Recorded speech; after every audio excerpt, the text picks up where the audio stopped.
আমি হিমি। আজকে ছিল আমার বিয়ে। সারাদিনের এত ঝামেলা শেষ করে এখন আমি প্রবেশ করতে চলেছি বাসর ঘরে। কিন্তু সমস্যা একটাই, হঠাৎ করেই বিয়ে ঠিক হয়ে গেল। হুটহাট করে বিয়েও হয়ে গেল। না আমি ঠিকমতো বরকে চিনলাম, কার সাথে বিয়ে হয়েছে, সে মানুষ কেমন, কিছুই জানি না। শুধুমাত্র তার ছবিটা দেখেছি। বিয়ের 2 দিন আগে, মানে 3 দিন আগে বিয়ে ঠিক হয়েছিল, আর আজকে বিয়ে হয়ে গেছে। অন্তত এই 2 দিনের মাঝে হলেও একবার কল করা উচিত ছিল। হয়তো লজ্জায় কল করেনি, এরকমও হতে পারে। আমি শুধু শুধু তাকে নিয়ে এরকম চিন্তা করছি। কিন্তু একবার তো কল করা উচিত ছিল, তাই না? আচ্ছা, এখন ওসব বাদ দিয়ে রুমে ঢুকি। বাসর ঘরে ঢুকে প্রায় 1 ঘন্টা ধরে বসে আছি। কারো আনাগোনা নেই। যার অপেক্ষা করছি তার তো কোনো নামগন্ধও নাই। অনেক সময় পার হয়ে যাওয়ার পরে অবসান ঘটলো অপেক্ষার। রুমে আসলো রাকিব। রাকিব আমার একমাত্র বিয়ে করা বরের নাম। আমার জীবনে অনেক স্বপ্ন ছিল, এর মাঝে একটা স্বপ্ন ছিল বাসর ঘর নিয়ে। সারা রাত স্বামীর সাথে গল্প করব, আমাকে সে তার সব সুখ দুঃখ খুলে বলবে, আমি আমার মনের কথা তার সাথে শেয়ার করব। আরও কত স্বপ্ন দেখেছি তা বলে শেষ করা যাবে না।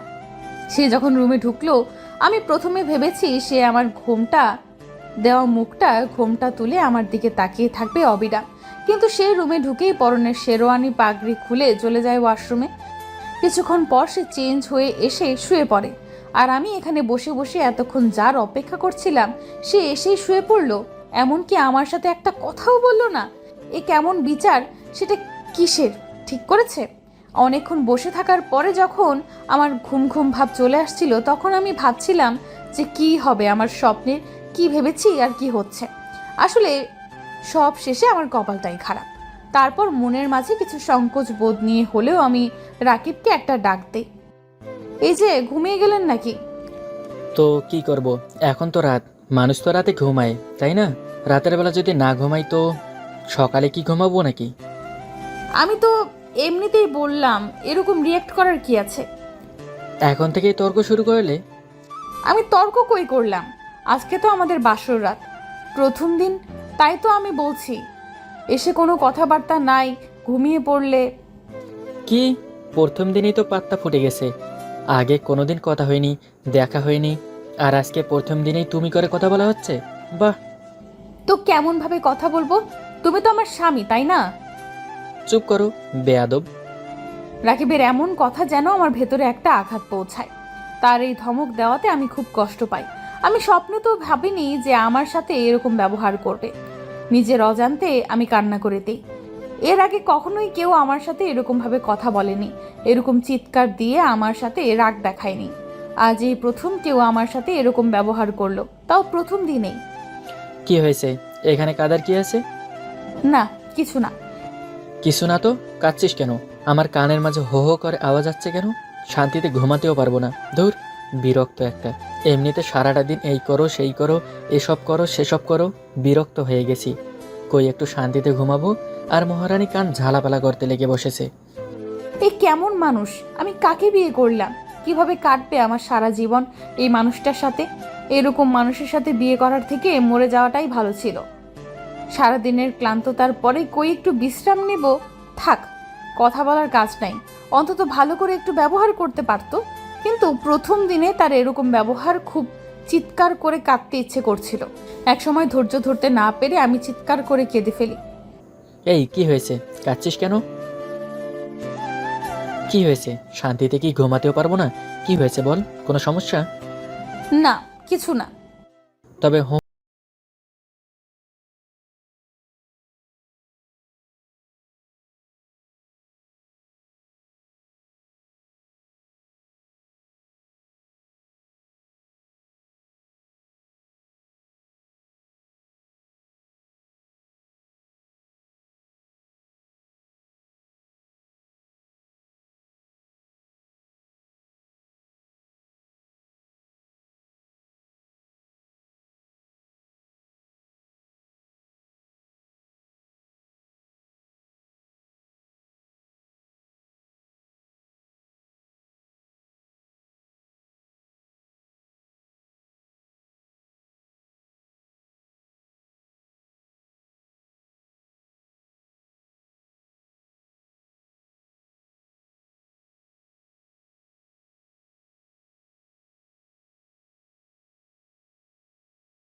এখানেই বস, কোথাও যাবি না। আমাকে ডাকছে। আমি যাব। দরজা খোলার পর কি হয়েছে? ভাইয়া সব কাজ শেষ। আচ্ছা যা, গিয়ে ঘুমা। ভাইয়া ভাবির সাথে কিন্তু তুমি বেশি করে ফেলছো। চুপ কর। ওকে ভাবি, আমি যাই। আমিও যাব কোথায়? তানিয়ার সাথে। আমি ওনার ঘরেই আজ ঘুমাবো। আচ্ছা ঠিক আছে, যা। আসো ভাবি। তারপর আমি বাসর ঘর ছেড়ে তানিয়ার সাথে চলে গেলাম ওর রুমে। হায় রে পাগল বউ আমার, কিছুই বোঝে না।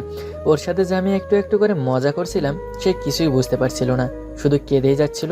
ওর কান্নাটা দেখে আমারও ভালো লাগছিল না, কিন্তু কি আর করব, একটু তো মজা করতেই পারি, তাই না? আর সে যেরকম সারপ্রাইজ আমার কাছ থেকে চায়, সেটা দেওয়ার জন্য তো এইটুকু করতেই হবে। আসলে ঘটনাটা এরকম যে হিমির বান্ধবী আমার ছোট বোন তানিয়ার বান্ধবী। তো তানিয়ার বান্ধবীর কাছ থেকে যতটুকু জানতে পারলাম যে হিমি সবসময় চাইতো যে তার স্বামী তাকে অনেক ভালোবাসুক, সে শুধুমাত্র স্বামীর কাছ থেকে ভালোবাসা পেতে চায়। তাই তো সে কোনোদিন কারোর সাথে কোনো সম্পর্কেও জড়ায়নি। যার সাথে বিয়ে হবে তার সাথেই নাকি সে প্রেম করবে, আবার সে পরিবারের বিপক্ষে গিয়ে বিয়ে করবে না। তাই তার একটি লক্ষ্য যে স্বামীর সাথে প্রেম করবে। আর ইচ্ছা ছিল প্রথম রাতে স্বামী তাকে কোলে করে নিয়ে ছাদের ওপর হাঁটু গেড়ে বসে লাল গোলাপ হাতে নিয়ে প্রপোজ করবে। তাই তো আমি তানিয়াকে দিয়ে ছাদের ওপর সুন্দর করে সাজিয়েছি। চাইলে আমি তাকে বলতে পারতাম একটু পর তাকে নিয়ে ছাদের ওপর গিয়ে প্রপোজ করব, কিন্তু সেটা কি আর তখন সারপ্রাইজ হবে? আর তার সাথে একটু রুর ব্যবহার করলাম, যাতে অনেক দুঃখের পরও একটা সুখের বার আসে। তারপর তানিয়ার বান্ধবীর কাছে এটাও জানতে পারলাম যে হিমির এখন পিরিয়ড চলছে। কিছুক্ষণ পরে দরজায় যেন কেউ নক দিতে লাগলো। তানিয়া, কে এসেছে? হয়তো ভাইয়া। উনি এখন আবার কেন আসলেন? আমি মনে মনে আতঙ্কিত হয়ে পড়লাম, খুব বেশি ভয় পাচ্ছি, না জানি এসে কি করবে। এই তানিয়া, দরজা খোল। এই কথা শুনে আমি তানিয়াকে ইশারা দিয়ে বললাম দরজাটা না খুলতে। কেন ভাইয়া, কি হয়েছে? হিমিকে নিয়ে যেতে এসেছি, দরজা খোল। ভাইয়া এসেছে ভাবিকে নিয়ে যেতে। দাঁড়াও দাঁড়াও, খুলছি। এই কথা বলে তানিয়া দরজাটা খুলে দিল। চলো রুমে যাবে। না, আমি যাব না। বলছি না তুমি আসবে? বললাম তো আমি যাব না। না আসলে কি করবেন? কি করব? যা করার করেন, আমি যাব না। ভাবি চলে যাও। না তানি। হিমিকে আর কিছু বলতে দিলাম না, কোলে তুলে নিলাম। আমাকে নামান। এবার দেখি কেমনে যাও না, এখন তো যেতেই হবে। তারপর রাকিব আমাকে এরকম জোর করে কোলে নিয়ে যাচ্ছিল, কিন্তু সে আমাকে রুমে না নিয়ে সিঁড়ি বেয়ে ছাদের উপরে উঠতে শুরু করে। কই নিয়ে যাচ্ছেন আমাকে? একটা গল্প শুনেছো? কোনটা? বাসরাতে বউ হত্যা। এই কথা শুনতেই আমার কাছে ক্লিয়ার লাগলো যে রাকিব আমাকে ছাদ থেকে ফেলে দেবে, কারণ তার এতক্ষণের ব্যবহার আমাকে এটাই ইশারা দিচ্ছে। আমি শুধু চুপটি করে তার মুখের দিকে চেয়ে চেয়ে কাঁদছি, আর কিচ্ছু করছি না। কাদার কোনো শব্দ নেই, শুধু চোখ দিয়ে জল পড়ছে। ছাদের উপর নিয়ে গিয়ে রাকিব আমাকে ঠিক ছাদের মাঝখানে রাখলো। এখানে দাঁড়াও। তারপর সে আমার সামনে দিয়ে হেঁটে গিয়ে লাইটের সুইচ বন্ধ করে দিল। চোখ বন্ধ করে অন্ধকারের মাঝে এটাই ভাবছি, বেঁচে থেকে আর কি করব, মরে যাব, মেরে ফেলুক, ইচ্ছা নাই আর বাঁচার। এই তুমি চোখ বন্ধ করো। করেই আছি। যখন বলবো চোখ খুলতে আস্তে আস্তে চোখ খুলবে, এখন না। তারপর চোখ বন্ধ অবস্থায় মনে হলো লাইটটা আবার চলে এসেছে, কিন্তু মনের ভয়ে চোখটা আমি খুললাম না। এবার আস্তে আস্তে চোখ খোলো। চোখটা খুলতেই দেখলাম রাকিব আমার সামনে হাঁটু গেড়ে লাল গোলাপ নিয়ে বসে আছে। জান, আই এম সরি। কি হচ্ছে এসব? তুমি কাঁদছো কেন? কান্না বন্ধ করো। না, আগে বলেন কি হচ্ছে। তোমাকে আমি খুব বেশি বেশি ভালোবাসি, আমার ভালোবাসাটা কি গ্রহণ করবে? তারপর রাকিবের হাত থেকে গোলাপটা নিলাম। এতক্ষণ আমার সাথে এরকম করলেন কেন? পাগল বউটা আমার, তোমাকে আমি ভালোবাসি বলেই তো বিয়ে করেছি, তাই না? মানে আমি তোমাকে অনেক আগে থেকেই চিনতাম। তারপর মা বাবাকে নিয়ে তোমার বাসায় বিয়ের প্রস্তাব পাঠাই। তারপর তোমাকে বিয়ে করার পর বাসর ঘরে তোমার সাথে যা করেছি সবই মজা করেছি।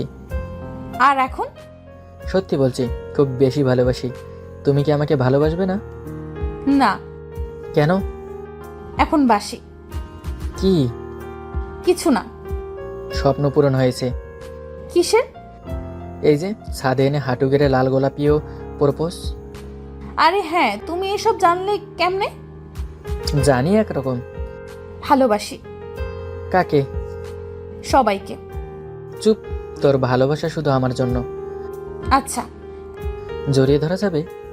কোলে নিতে পারমিশন নেননি, জড়িয়ে ধরতে পারমিশন নিচ্ছেন? তারপর রাকিব আমাকে অনেকক্ষণ জড়িয়ে ধরে থাকলো।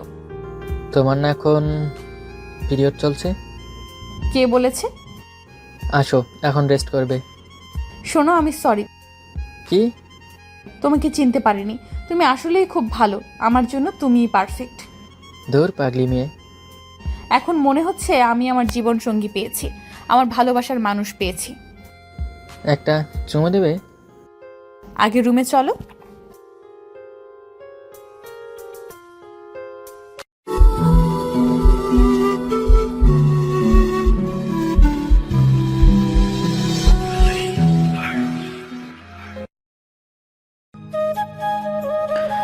ঘুম থেকে উঠেই হাত মুখ না ধুয়ে আগে ফেসবুকে ঢুকলাম।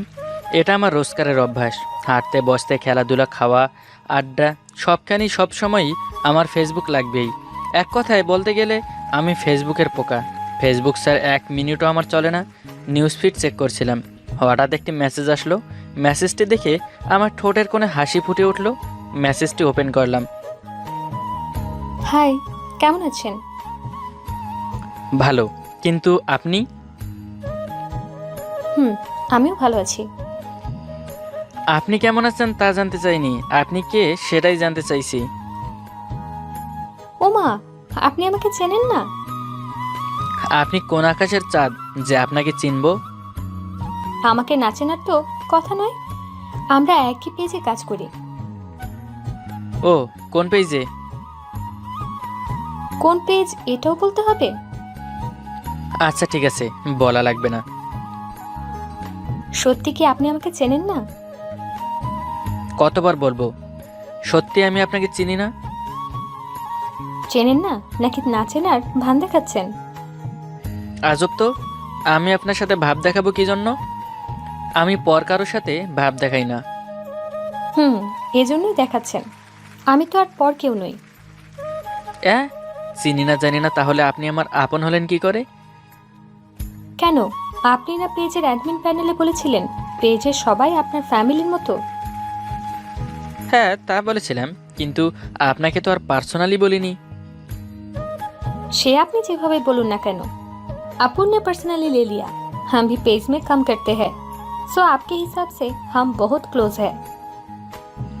এই যে থামেন, আমার সাথে একদমই হিন্দি বলবেন না, আমি হিন্দি পছন্দ করি না। আচ্ছা ঠিক আছে, আর বলবো না, কিন্তু আমি কোনো রেলগাড়ি না যে থামবো। উফ, আপনি একটা পেইন।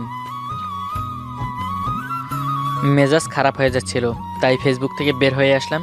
কলেজ ক্যাম্পাসে ফেসবুকে লগ ইন করতেই দেখি আবার ওই আইডি থেকে মেসেজ। এই যে কথা না বলে চোরের মতো পালিয়ে গেলেন কেন? আপনার প্রবলেমটা কি আন্টি? বলে রিপ্লাই দিলাম, দেখি সাথে সাথেই আবার মেসেজ আসলো। এই বেয়াদব ছেলে, আমাকে আন্টি বলছো কি জন্য?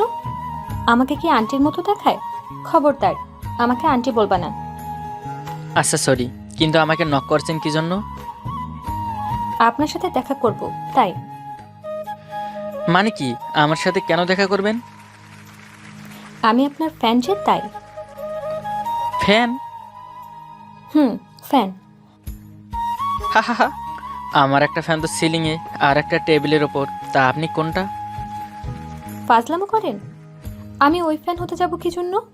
আমি আপনার ভক্ত। ভক্ত? আমার যে ভক্ত আছে জানতাম না তো। ইয়ার কি রাখেন, আপনার ভক্ত না হয়ে কোনো উপায় আছে? আমি তো বাবা ভালোবাসা টালোবাসায় বিশ্বাস করতাম না, কিন্তু আপনার গল্প পড়ে আমি নিজেই ভালোবাসার প্রেমে পড়ে গেছি। মাঝে মাঝে ভেবে অবাক হই, আপনি এত সুন্দর গল্প লেখেন কি করে? কি করে আবার? হাত দিয়ে, কখনো খাতা কলমে, আবার কখনো কিবোর্ডে। আপনি তো বড্ড বাজি, কথায় কথায় খালি ফাজলামো করেন। আর শুনুন, শুধু আমি একা নই, অনেক মানুষই আপনার ভক্ত। ভালো লেখেন বলে আবার ভাব নিয়েন না, আমরা আছি বলে আপনারা লিখতে পারেন। জি। কিছু বললেন না যে? কি বলবো? দেখা করার ব্যাপারে। ও আচ্ছা, ভেবে দেখি। আবার ভাব নিচ্ছেন? হুম, না না।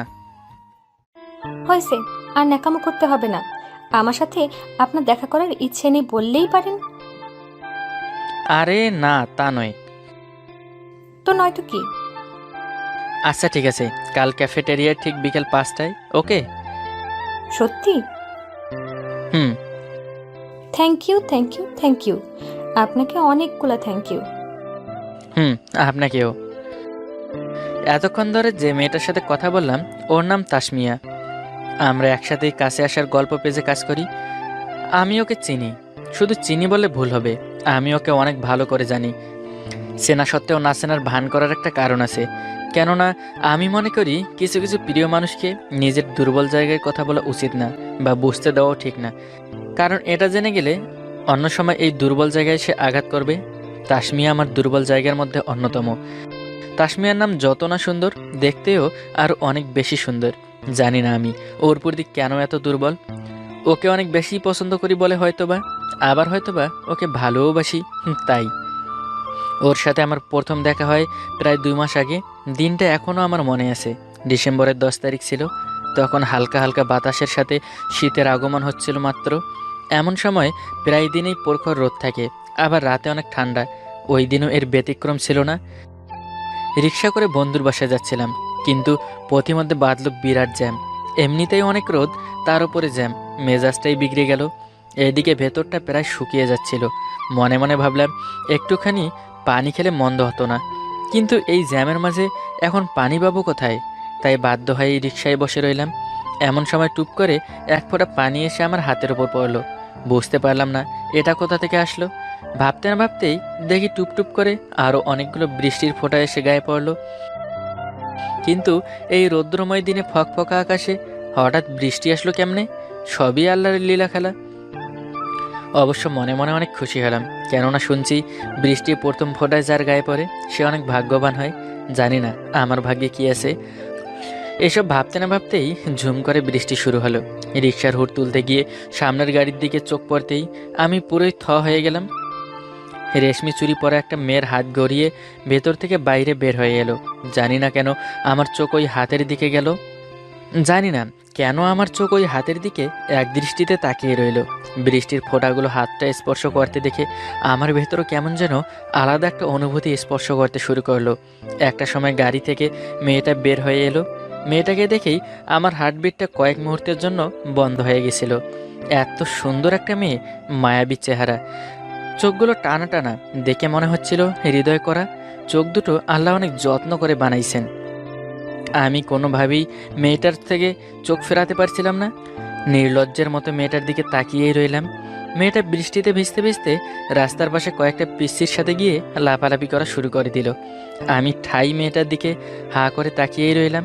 জীবনে অনেক মেয়ে দেখেছি, কারো দিকে এভাবে কখনো তাকাইনি। কিন্তু জানি না কেন এই মেয়েটাকে শুধু এত দেখতে ইচ্ছে করছিল।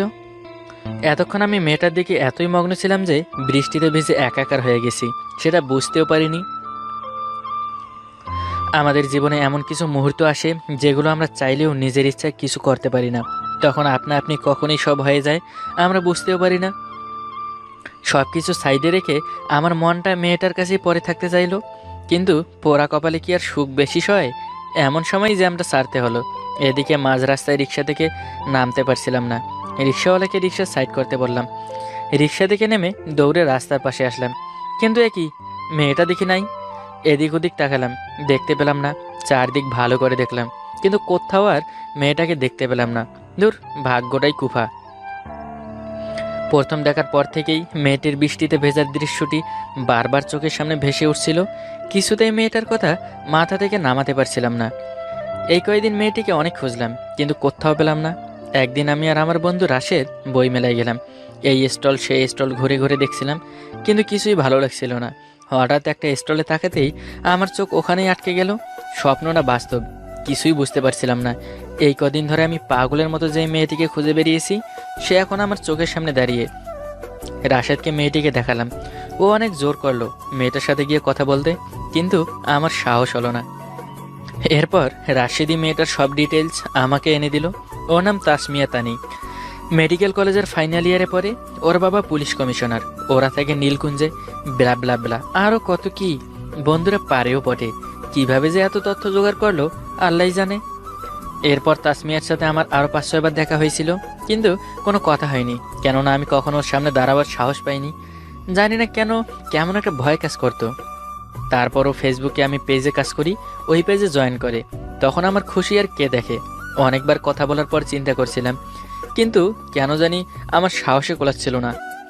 পুলিশ কমিশনারের মেয়ে, তার উপর অসম্ভব সুন্দরী, আমাকে যদি পাত্তা না দেয়, এইভাবে আর কথা বলা হয়নি।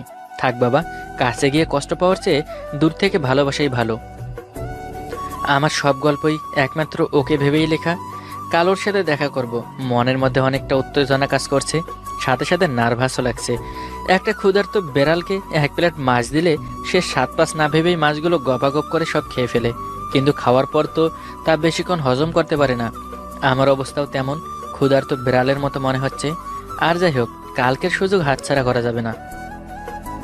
সারা রাত সারাদিন অনেক কল্পনা জল্পনা করে কাটালাম, কোনো কাজই মন লাগাতে পারছিলাম না। সারাক্ষণই ভাবছিলাম কখন 5টা বাজবে আর কখন তাসমিয়ার সাথে দেখা করতে যাব। কোনো রকমে 4টা বাজতেই ক্যাফেটেরিয়ার দিকে রওনা দিলাম। রাস্তায় একটু জ্যাম থাকায় 4:30টায় পৌঁছালাম, নইলে আরও 10 মিনিট আগে আসতাম। ক্যাফেটেরিয়ার সুবিধা মতো একটা জায়গা খুঁজে কর্নারের টেবিলে একটা চেয়ারে বসে পড়লাম। মনে মনে হাবিজাবি কত কথাই না ভাবতে লাগলাম। ঘড়ির দিকে তাকিয়ে দেখি এখনও 4:50 মিনিট। আজ কোনোভাবেই যেন সময় কাটতে যাচ্ছে না। এতদিন কোনো কিছুর জন্য অপেক্ষা করতে আমার সবচেয়ে বেশি বিরক্ত লাগতো, কিন্তু আজ মোটেও বিরক্ত লাগছে না, উল্টো অদ্ভুত একটা ভালো লাগা কাজ করছে। তাসমিয়া আমার জীবনে না আসলে হয়তো কখনো বুঝতেও পারতাম না। মাঝে মাঝে অপেক্ষাও এক প্রকার সুখ আছে। সারাক্ষণই মনে হয় এই বুঝি এলো, এই বুঝি এলো। একবার ঘড়ির দিকে তো আর একবার পথের দিকে তাকানো, ঠিক যেন লুকোচুরি খেলা। প্রায় 5:10-এর দিকে তাসমিয়া এলো। ওকে দূর থেকে দেখেই আমি দাঁড়িয়ে পড়লাম। তাসমিয়াকে দেখেই আমার চোখ কপালে উঠে গেল। এটা মানুষ না ডানাকাটা পরি, কিছুই বুঝতে পারছিলাম না। একটা মানুষ কিভাবে এত সুন্দর হতে পারে। ওকে যতই দেখছি ততই মুগ্ধ হচ্ছি। তাসমিয়াকে আজ নীল রঙের শাড়িতে অসম্ভব রকম সুন্দর লাগছে। এমনিতেই নীল রং আমার অনেক পছন্দ, তার উপর যদি ঠোঁটে হালকা লিপস্টিক আর চোখে গাঢ় কাজল থাকে, তাহলে কি আর ফিদা না হয়ে উপায় আছে। ওর দিকে এক দৃষ্টিতেই তাকিয়ে রইলাম। কাছে আসেই তাসমিয়া গলা হাঁকি দিল। আমি ঘর ছেড়ে বাস্তবে আসলাম, তবে অনেক লজ্জা লাগছিল। বেহায়ার মতো শুধুই ওর দিকে তাকিয়ে থাকতে ইচ্ছে করছিল। কে জানি বলছিল ছেলেরা প্রেমে পড়লে নাকি লজ্জা পায়। কথাটার বাস্তব প্রমাণ আজ পেলাম। যে ওই কথাটি বলেছিল তাকে ধন্যবাদ দেওয়া উচিত, কিন্তু কে ওই কথাটি বলেছিল এখন ঠিক মনে পড়ছে না। আরে এই কথাটি তো আমিই বলেছিলাম। নার্ভাসে সব কিছু গুলিয়ে ফেলছিলাম, নিজেকে স্বাভাবিক রাখার চেষ্টা করলাম। প্রায় 5 মিনিট ধরে বসে আছি, কিন্তু কেউ কোনো কথা বলতে পারছি না। আপনার সাথে কিছু, হঠাৎ করে দুজন একসাথে বলে উঠলাম। একে অন্যের দিকে চাওয়াচাওয়ি করলাম, দুজনের লজ্জা পেলাম। আরও কিছুক্ষণ নীরব ছিলাম, তারপর আবার দুজনে বলে উঠলাম, আপনাকে কিছু বলার ছিল। তারপর তাসমিয়া বলল, বলেন, কি বলবেন? না আপনি বলেন। আপনি বলেন, আমি শুনছি। আমতা আমতা করে বললাম, আপনাকে অনেক সুন্দর লাগছে। আপনাকে হলুদ পাঞ্জাবিতে ভালো মানিয়েছে। ধন্যবাদ। হিমু বুঝি অনেক পছন্দ করেন? তেমন না, রূপাকেই আমার অনেক পছন্দ। আমার কিন্তু হিমুকে সবচেয়ে বেশি ভালো লাগে। ও আচ্ছা। আপনি অনেক ভালো গল্প লিখেন। ভালো লেখি কিনা জানি না, তবে মানুষের হৃদয়কে যাতে আমার লেখার নাড়া দিতে পারে সেই হিসেবেই লেখার চেষ্টা করি। আপনিও তো কম নন, আপনিও অনেক ভালো লিখেন। কই না তো, আমি তো গল্প লিখতে পারি না। গল্প না লিখেন, কিন্তু ভালোবাসা নিয়ে তো সুন্দর সুন্দর কথা লিখেন। যাক, মিথ্যে হলেও আপনার মুখে প্রশংসা শুনে ভালো লাগছে। মিথ্যে নয়, সত্যি। আচ্ছা বাদ দেন, কি খাবেন বলেন? আমি কিছু খাবো না বলার পরও আমার জন্য কফি আর ওর জন্য আইসক্রিম অর্ডার দিল। কথা বলতে বলতে কখন যে নার্ভাসনেস কেটে গেছে বুঝতেও পারিনি। ক্যাফেটেরিয়া থেকে বের হয়ে দুজনে রাস্তায় হাঁটতে লাগলাম। তাসমিয়ার সাথে হাঁটতে অন্যরকম ভালো লাগা কাজ করছিল। তাসমিয়া বলল, আমার সাথে ওই লেকের ধারে একটু হাঁটবেন, নাকি এখনো ভাব দেখাবেন? আমি হ্যাঁ কিংবা না কিছুই না বলে মাথা নাড়িয়ে সম্মতি দিলাম। লেকের ধারে হাঁটতে হাঁটতে তাসমিয়া বলল, আপনি না কি যেন বলতে চাইছেন? না কিছু না বলে আমি আবার বললাম, আপনিও তো কিছু একটা বলতে চাইছিলেন। তাসমিয়া আমার কথার জবাব না দিয়ে হাঁটতে থাকলো। হঠাৎ থমকে দাঁড়িয়ে আবার জিজ্ঞেস করলো, আচ্ছা, আপনার সব গল্পের চরিত্রে তাসমিয়া নামটা কেন থাকে? আমি আপনার সব গল্পই পড়েছি, সব গল্পেই একই নাম, কেন? বিশেষ কোনো কারণ নেই, এমনি। মিথ্যা। কি মিথ্যে? আপনি মিথ্যা বলছেন। মিথ্যে কেন বলবো? আপনার চোখ বলছে আপনি মিথ্যা বলছেন, সত্যিটা বলুন। আপনি আবার চোখের ডাক্তার নাকি? হিয়ালি করবেন না, আমার কথার জবাব দিন। এটা জানা কি খুব জরুরি? অনেক। পরে এক সময় বলি। না, এক্ষুনি বলুন। জোর করছেন? যদি ভাবেন তবে তাই। কি বলবো কিছুই বুঝতে পারছিলাম না। সত্যি বলতে সাহস হচ্ছিল না, আবার মিথ্যেও বলতে পারছিলাম না। কিছুক্ষণের জন্য থমকে গেছিলাম। একবার মনে হচ্ছে ওকে সব সত্যি বলে দেই, কিন্তু আবার মনে হচ্ছে যদি ভুল বুঝে। এদিকে আমি আর ওর থেকে দূরে থাকতেও পারছি না। শেষ পর্যন্ত সিদ্ধান্ত নিলাম এবার সব সত্যিই বলে দিব, যা হবার হবে। নিজেকে মনে মনে প্রস্তুত করলাম। সাহস নিয়ে ওর সামনাসামনি দাঁড়ালাম। তাসমিয়া আবার বলল, কি হলো বলেন। আমি আর দেরি করলাম না, পকেট থেকে ওর জন্য কেনা আংটিটা বের করলাম। যদিও মানুষ হিসেবে আমি মোটেও রোমান্টিক না, তবুও একটু রোমান্টিক হওয়ার চেষ্টা করলাম। কেননা মেয়েরা রোমান্টিকতা অনেক পছন্দ করে। তাই হাঁটু গেড়ে বসে তাসমিয়ার দিকে আংটিটি বাড়িয়ে দিয়ে বললাম, Tasmia, I love you, will you be mine forever? আমি আবার বললাম, সত্যি তো এটাই যে আমি তোমাকে প্রচণ্ড ভালোবেসে ফেলেছি। যেদিন তোমায় প্রথম দেখেছি সেদিনই তোমার প্রেমে পড়ে আমি পাগল হয়ে গেছি। দিন কি রাত কি, খাওয়া নেই দাওয়া নেই, সারাক্ষণই শুধু তোমার কথাই ভাবতে ভালো লাগে। 24 ঘন্টার মাঝে একটা সেকেন্ডের জন্যও আমি তোমায় ভুলতে পারি না। আমি হয়তো তোমায় অনেক কিছু দিতে পারবো না, কিন্তু প্রাণ খুলে ভালোবাসা দিতে পারবো। আমি হয়তো তোমায় অনেক সুখে রাখতে পারবো না, কিন্তু কখনো তোমার চোখের জল মাটিতে পড়ার আগেই তোমার মুখে হাসি ফোটাতে পারবো। তোমার হাতটা কি আমার সারা জীবনের জন্য ধরতে দেবে? এক না গেলেই তাসমিয়াকে কথাগুলো বলে ফেললাম। আমার কথা শুনে মনে হলো তাসমিয়া আকাশ থেকে পড়লো। ও হা করে দাঁড়িয়েছিল। বুঝতে পারছিলাম না ও কি বলবে বা কী বা করবে। তাসমিয়া আমার হাত থেকে আংটিটা নিল। দেখে মনে হলো ও অনেক কনফিউশনে পড়ে গেছে। আংটিটা হাতে নিয়ে আংটির দিকে কিছুক্ষণ তাকালো। তারপর আমার কথার জবাব না দিয়ে ধীর পায়ে উল্টো পথে এক পা করে এগোতে লাগলো। আমার আর বুঝতে বাকি রইল না যে ও আমায় ভালোবাসে না। খুব কষ্ট লাগছিল। অজান্তেই চোখের কোণে পানি এসে গেল। গাল বেয়ে টুপ করে পানির ফোঁটা মাটিতে পড়ল। কোনোভাবেই মানাতে পারছিলাম না নিজেকে যে তাসমিয়া আমাকে ফিরিয়ে দেবে। আমি ওর নিশ্চুপে চলে যাওয়া দেখতে পারছিলাম না, তাই আকাশের দিকে তাকিয়ে চোখের জল ফেলতে লাগলাম। কিন্তু তাসমিয়া কিছু দূর গিয়ে আমাকে অবাক করে দিয়ে ঘুরে দৌড়ে এসে আমাকে জড়িয়ে ধরল। আমি ভ্যাবাচাকা খেয়ে গেলাম। এরা স্বপ্ন নাকি সত্যি, এর ফারাক আমি এই মুহূর্তে বুঝে উঠতে পারছিলাম না। আমিও তাসমিয়াকে শক্ত করে জড়িয়ে ধরলাম। তাসমিয়া আমার বুকে মাথা রেখে কাঁদতে কাঁদতে বলল, ভালোবাসো আগে বলনি কেন? আমাকে কাঁদাতে খুব মজা লাগে না? আগে বলার সুযোগ পাইনি যে। সেই প্রথম যেদিন তোমায় রাস্তায় একটা বৃদ্ধ লোককে সাহায্য করতে দেখি, সেদিন থেকেই তোমার প্রতি আমার ভালো লাগা কাজ করে। তারপর তোমায় বইমেলায় দেখে তোমার সম্পর্কে ধীরে ধীরে জানতে শুরু করি, কিন্তু লজ্জায় কখনো তোমার সামনে আসতে পারিনি। তোমায় ছাড়া আর একা থাকতে না পেরে লজ্জা শরমের মাথা খেয়ে আজ ভালোবাসি বলবো বলে তোমার সামনে দাঁড়িয়েছি। তোমায় সত্যি আমি অনেক ভালোবাসি। তাসমিয়া কাঁদতে কাঁদতে কথাগুলো বলছিল। আমার বুক থেকে ওর মুখটা তুলে চোখের পানি মুছে দিলাম। মেয়েটা বড়ই অদ্ভুত। কান্না ভেজা মুখেও অসম্ভব মায়া কাজ করছে। আমি বললাম, আচ্ছা বাবা, সরি, আমি কি জানতাম যে তুমিও আমায় ভালোবাসো? এবার তো কান্না থামাও। অবশ্য তোমার কান্না মাখা মুখ দেখতে খারাপ লাগছে না। চুপ, একদম চুপ। আমাকে ছেড়ে কখনো কোথাও যেতে পারবা না। আচ্ছা যাব না, কিন্তু এবার তো ছাড়ো। বলছি না চুপ। আরে সবাই দেখছে তো। দেখুন, তাতে কি আসে যায়? জড়িয়ে ধরতে বলেছি, ধরো। পারবো না। পারবো না মানে? এই পারবো না মানে কি? ধরো, নইলে আব্বুকে বলে 14 শিকের ভেতরে ঢুকিয়ে দেব। বাপরে, কি দাজ্জাল মেয়ে। আমি দজ্জাল। ভালোবাসায় কমতি হলে আমি তোমাকে ছেড়েও কথা বলবো না। কি আর করা, কোনো উপায় না দেখে আমিও জড়িয়ে ধরে থাকলাম। আরে ভাই, আপনারা আরও কি চান বলেন তো? আরও কিছু চান? আপাতত বিদায় হন, দেখা হচ্ছে নতুন কোনো গল্প নিয়ে, তখন নয় আরও কিছু ঢেলে দিব। রেডি হয়ে থাকুন। গল্পটি কেমন লাগলো কমেন্টে জানিয়ে দিন, আর আমাদের চ্যানেলটি সাবস্ক্রাইব করে পাশে থাকা বেল বাটনে ক্লিক করুন, তাহলে সবার আগেই আপনার কাছে চলে যাবে ভিডিওটি। নতুন নতুন ভিডিও পেতে এই কাজটি করে রাখুন। ধন্যবাদ সবাইকে।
মাঝে মাঝে একা কাঁদার খুব ইচ্ছে জাগে মেয়েদের, তখন কিছু বাহানা দিয়ে সবার আড়ালে যাওয়াই মেয়েদের ধর্ম।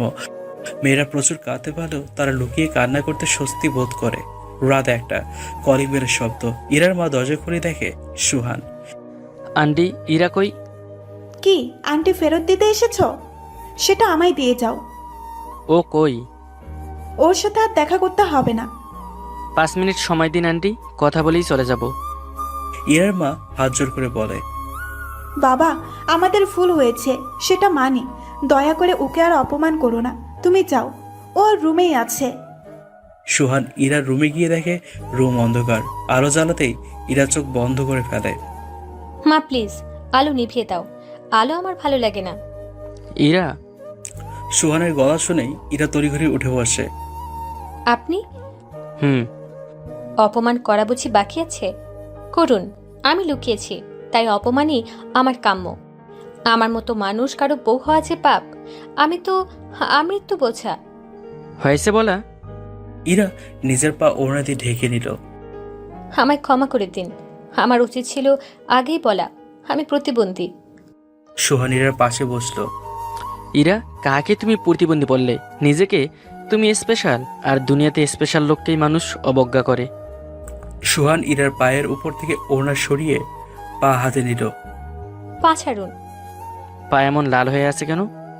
কৃত্রিম পা পড়তে পড়তে ঘা হয়েছে। কই সেই পা? ইরা খাটের পাশ থেকে 2 পা সুহানের হাতে দিল। সুহান তা দূরে ফেলে দিল। কি করছেন?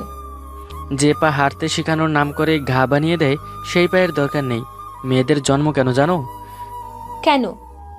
বাচ্চা বয়সে বাবার হাত ধরে হাঁটতে, এবং প্রাপ্তবয়স্কে বরের হাত ধরে হাঁটার জন্য। দেখি, উঠে দাঁড়াও। ইরা সুহানের দিকে তাকিয়ে আছে। সুহান ইরার দিকে হাত বাড়িয়ে দিয়ে বলে, হাত দাও। ইরা হাত দিল। সুহানের হাত শক্ত করে ধরে দুজন মুখোমুখি দাঁড়িয়ে আছে। ইরা, হুম। এর চেয়ে নির্ভরযোগ্য কিছু হাঁটার জন্য পাবে? ইরা ফুপিয়ে ফুপিয়ে কেঁদে মাথা নাড়াচ্ছে। তোমায় আমি ভালোবেসেছি, তোমায় দেখে। তাতে তোমার কি আছে বা কি নেই তা বিচার করে নয়, পুরো তোমাকেই আমার দরকার।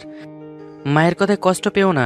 মা তোমার দুর্বলতা নিয়ে শুধু আঘাত করেনি, সাথে করেছে আমার দুর্বলতা নিয়ে। আপনার? আমার পুরো দুর্বলতাই তো তুমি। তোমার 2 পা না থাকলেও আমি তোমাকে বিয়ে করতাম। অনেক ইচ্ছে ছিল সবার থেকে আলাদা একজনকে বিয়ে করব। আল্লাহ ঠিক তেমন একজনকে আমার জন্য দিয়েছেন, যে আমার উপর অন্ধ আস্থা রাখবে, আমাকে ছাড়া 1 কদম পথ চলতে পারবে না। ঝগড়া হলেও বলবে, সুহান আমায় আমার বাসায় দিয়ে আসো। ইরা হেসে দিল। দাও। কি?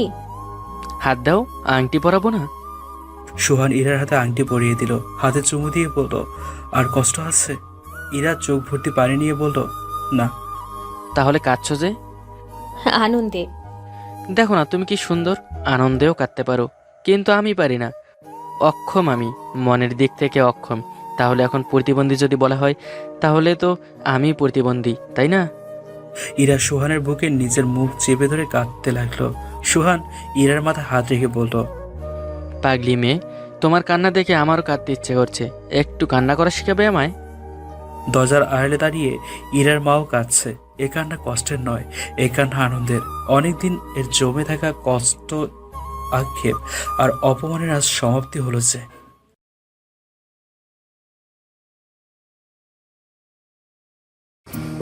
আশার আমাকে করা প্রথম মেসেজটা ছিল এমন। আমি কালো বলে আমার ফ্রেন্ড রিকোয়েস্ট অ্যাকসেপ্ট করেননি, তাই না? মেসেজটা চোখে পড়তেই বড্ড অবাক হলাম। ফ্রেন্ড রিকোয়েস্ট অ্যাকসেপ্ট না করার জন্য এরকম মেসেজ সাধারণত আজ পর্যন্ত কেউ করেনি। মেয়েটার আইডিতে ঢুকে দেখলাম প্রোফাইল পিকচার এবং কভারে কালো একটা মেয়ের পিক দেওয়া। অ্যাকসেপ্ট করে মেসেজে রিপ্লাই দিলাম। নিজেকে অনেক ছোট মনে করেন আপনি? কয়েক সেকেন্ডের ভেতরে রিপ্লাই আসলো। না, কিন্তু কোনো রাইটারকে অ্যাড দিতে নিজেকে ছোট লাগে। এমনিতেই তারা কোনো রিকোয়েস্ট অ্যাকসেপ্ট করে না, তার উপর আবার আমার মতন কালো একটা মেয়ে। কালো মানেই অসুন্দর, এটা আপনাকে কে বলল? দেখুন রাইটার সাহেব, এই দুনিয়ায় সবচাইতে অবহেলিত মেয়ে মানুষ তারাই যাদের রং কালো, আর আমি তাদের মধ্যেই একজন। আপনার সাথে তর্কে যেতে চাই না, শুধু একটা কথা বলি, মাথায় রাখবেন, ফর্সা মানেই সুন্দর বা কালো মানেই অসুন্দর না। যার মনটা যত বেশি ফ্রেশ সে তত বেশি সুন্দর। কালো মানেই অসুন্দর হলে আল্লাহ কখনো কাবা ঘরে কালো করে দিতেন না, আর মানুষ কালো ঘরটার দিকে ফ্যাল ফ্যাল করে তাকিয়ে থাকতো না। কিছু সময়ের জন্য মেয়েটা আমার মেসেজ সিন করে রেখে দিল। রাগ করছে নাকি কোনো কিছু ভাবছে আমি ঠিক বুঝতে পারছিলাম না। প্রায় মিনিট 3 পর রিপ্লাই আসলো। ফারহান স্যার, কথাগুলো একদম মনের ভিতর এসে লেগেছে। নিজেকে আর কখনো কালো বলে ছোট মনে করব না, ধন্যবাদ আপনাকে।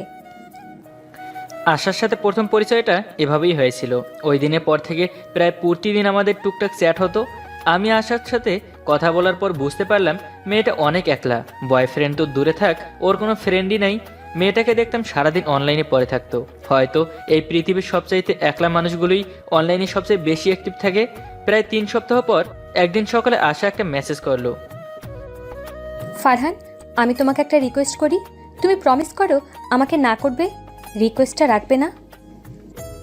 বড্ড অবাক হলাম। আশার মেসেজ দেখে রিপ্লাই দিলাম। কি অদ্ভুত, কেউ না শোনার জন্য কোনো রিকোয়েস্ট করে, তাও আবার আগে না বলতে হবে। রিকোয়েস্টটা রাখবে না বলো, তাহলেই আমি বলবো। আচ্ছা ওকে, বলো কি রিকোয়েস্ট। ফারহান, আমি জানি আমি তোমার ফ্রেন্ড হওয়ার যোগ্য না, তারপরেও বলছি, এই কালো মেয়েটার সাথে ফ্রেন্ডশিপ করবে? ফেসবুক ফ্রেন্ডশিপের একটু উপরে আমাকে জায়গা দিবে? সাথে সাথে আরেকটা মেসেজ পেলাম। এবার তুমি না বলো। আমি বুঝতে পারছিলাম আশা আসলে ঠিক কি চাচ্ছে। সত্যি বলতে আমি এই মেয়েটাকে যতই দেখছি ততই অবাক হচ্ছিলাম। কিছু তো আছে এই মেয়েটার ভিতর। নিজেই আমাকে ফ্রেন্ডশিপ করার জন্য বলছে, আবার উল্টো আমাকেই রিজেক্ট করতে বলছে। অদ্ভুত। আমি বললাম, আচ্ছা আমাকে না করতে বললে কেন? তুমি না করলে নিজের মনকে এই বলে সান্ত্বনা দিতে পারবো যে আমি রিকোয়েস্ট করার জন্যই তুমি না করছো, অন্যথা হ্যাঁ বলতে। এই মেসেজটা দেখে আমি আর কোনো রিপ্লাই দিলাম না। কিছু মেসেজের রিপ্লাই দেওয়া যায় না, কিছু মেসেজের কোনো রিপ্লাই হয় না। ওই দিনের পর প্রায় 6 মাস কেটে গেছে। এই 6 মাসে এমন একটা দিন নেই যে দিনটা আমি আশার সাথে কথা বলিনি। এমন কোনো ঘটনা নেই যেটা আমি ওর সাথে শেয়ার করিনি। কিভাবে যে আশার সাথে এতটা ক্লোজ হয়ে গেলাম নিজেও বুঝতে পারিনি। কিন্তু এই 6 মাসে আমি এটা ভালোভাবেই বুঝতে পেরেছি এই মেয়েটার মন অনেক ভালো, অসম্ভব রকমের ভালো। ওই দিন রাতে আশা আমাকে কল দিয়ে বলল, ফারহান আগামীকাল আমাকে দেখতে আসছে। কথাটা শুনে আমি কেন জানি না খুশি হলাম। বললাম, আরে বাহ, এটা তো খুশির খবর।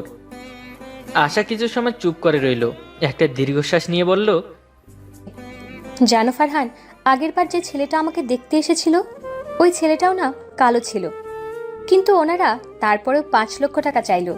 আমার মতো কালো মেয়েকে বিয়ে করার জন্য নাকি 5 লক্ষ টাকা অনেক কম। আমার আব্বুর তো এত টাকা দেওয়ার ক্ষমতা নাই। আব্বু বললেন 5 লক্ষ টাকা দিতে পারবেন না। ওরা শেষে বলল 4 লক্ষ। আমি দরজার আড়াল থেকে নিজেকে কোরবানির পশুর মতো দাম দর করতে শুনলাম।